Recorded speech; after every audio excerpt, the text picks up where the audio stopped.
طریقے سے مسجدوں کو آباد کرنے کے تعلق سے کچھ لوگ اسی آیت کو دلیل بنا کے کہتے ہیں کہ ہم لوگ مسجدوں کو آباد کرنے کی فکر رکھتے ہیں، ہم لوگ زیادہ افضل ہے، کیونکہ مسجدوں کو آباد کرنے کی مسجد خود جا کے آباد کرنے سے زیادہ اس کو خود ڈالنا یہ سب سے زیادہ افضل چیز ہے. اس لیے ہم لوگ ڈگر کر کے مسجدوں کو آباد کرتے ہیں، اور گاؤں میں بھی جا کے مسجدوں کی جو گرا پڑی ہے مسجدیں وہ لوگ اس کو آباد کرتے ہیں. اس لیے ہم لوگ سب سے افضل ہے، ہماری جماعت کا ہمارا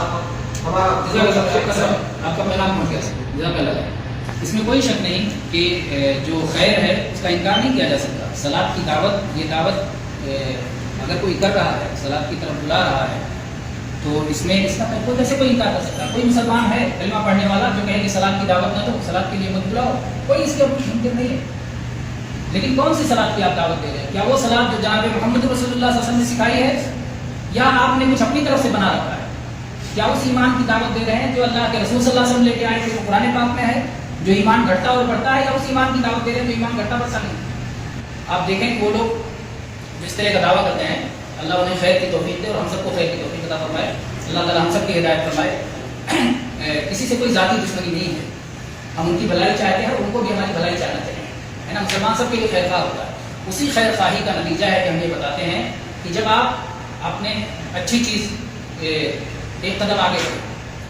انہوں نے پہلے جو کتاب پڑھتے تھے اس کے بڑے اعتراضات تھے کہ اس میں بڑے خرافات ہیں، بڑی کہانیاں ہیں، بڑے قصے ہیں، تو انہوں نے بدل کے ایک نئی کتاب کری اور اس کو پڑھنا شروع کیا. الحمدللہ یہ خیر کا قدم ہے. اگر وہ کہیں کہ اس خیر کے بعد ہم پیچھے قدم ہٹا کے کسی پہ نہیں جائیں گے، کیچڑ سے نکل آئے تو کیچڑ میں نہیں جائیں گے. اس کے بعد میں انہوں نے پڑھنا شروع کیا جس کتاب کو، اس کا نام کیا ہے؟ منتخب احادیث. منتخب احادیث پڑھنا شروع کیا. ساری حدیثیں کے بجائے صرف منتخب پڑھیں، ٹھیک ہے الحمدللہ خیر، ہم تو ساری حدیثوں کی طرف دعوت دیتے ہیں، صرف انتخاب کی طرف نہیں کہ اپنے حساب سے چن لیں.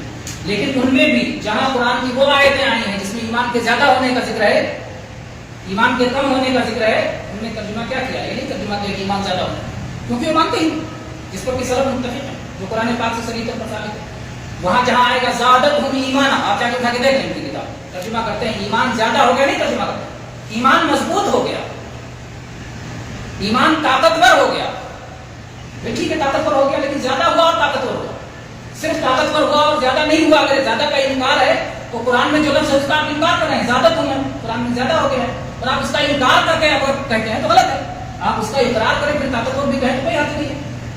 تو کوئی شک نہیں کہ وہ جو دعوت الصلاح ہے اس میں ہم نے کبھی یا کسی مسلمان نے بھی اس مسئلے کا انکار نہیں کیا. ہم نے اس کا انکار اس کا کیا ہے کہ اللہ نے حکم دیا ہے تبلیغ کا تو آیت کی تبلیغ کا. بلغوا عنی ولو آیہ. اللہ کے نبی صلی اللہ علیہ وسلم نے فرمایا میری طرف سے پہنچاؤ ایک آیت ہی سے. تو پہنچانا کیا ہے؟ یا تو آیت پہنچاؤ یا نبی کی سنت پہنچاؤ. اپنی طرف سے قصے کہانیاں مت پہنچاؤ. اپنی طرف سے حکایات بزرگاں، منامات، خواب اور اس کے طرف سے بنا بنایا ہوا دین اور صحیح دین سے متنفر کرنا. اسلامک سینٹر جہاں قرآن پاک کی تعلیم دی جاتی ہے، نبی کریم صلی اللہ علیہ وسلم کی صحیح احادیث کی تعلیم دی جاتی ہے، اگر اسلامک سینٹروں سے دور کیا جائے تو ہم کیا کہیں گے کہ آپ ایک طرف صلاح کے لیے بلا بھی رہے ہیں اور ایک طرف یہ بھی نہیں چاہتے کہ آدمی صحیح صلاح سیکھے. تو آپ کیا صلاح کی طرف بلا رہے ہیں؟ گویا آپ نے ایک گروہ بنا لیا ہے، اس گروہ کی طرف بلا رہے ہیں. آپ نام لے رہے ہیں صلاح کا لیکن اصل گروہ بندی کی طرف بلا رہے ہیں. ان کے کان بند کر دیتے ہیں، ان کے آنکھ بند کر دیتے ہیں. اس سے نہیں سننا، اس سے نہیں سننا، اس سے نہیں سننا، اور جو تمہارا امیر کہے اسی پہ آنکھ کان بند کر کے سنتے جاؤ.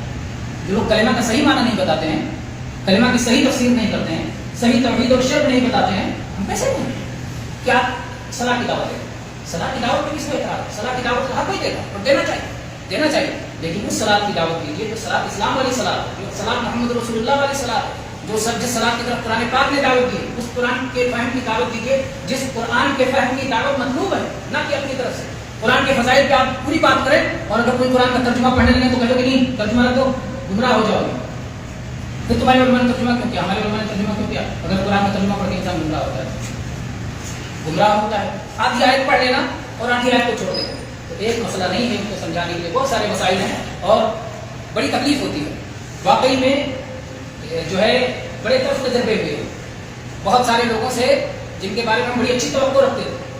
جب باتیں ہونے لگی اور جب تہ بتہ جب پردے کھلنے لگے تو پتہ چلتا ہے کہ کہتے کیا ہے اور نیت کیا ہوتی ہے اور سوچ کیا ہوتی ہے. اخلاص کے ساتھ اگر اللہ کی طرف دعوت دے رہے ہیں، صلاح کی طرف دعوت دے رہے ہیں، اس میں کیا شک ہے؟ یہ دعوت ہونی چاہیے. کسی نے روکا کہ صلاح کی دعوت نہ دو؟ کوئی مسلمان ہے جس نے روکا ہو کہ صلاح کی دعوت نہ دو؟ جس نے روکا اس نے اس پر روکا ہوگا کہ آپ یہ خرافات چھوڑ دو، یہ خرافات چھوڑ دو. یہ خرافات چھوڑنے پر روکا ہوگا. صلاح کی دعوت پہ کبھی کسی مسلمان نے نہیں روکا. اس لیے توحید کی دعوت پہ کہا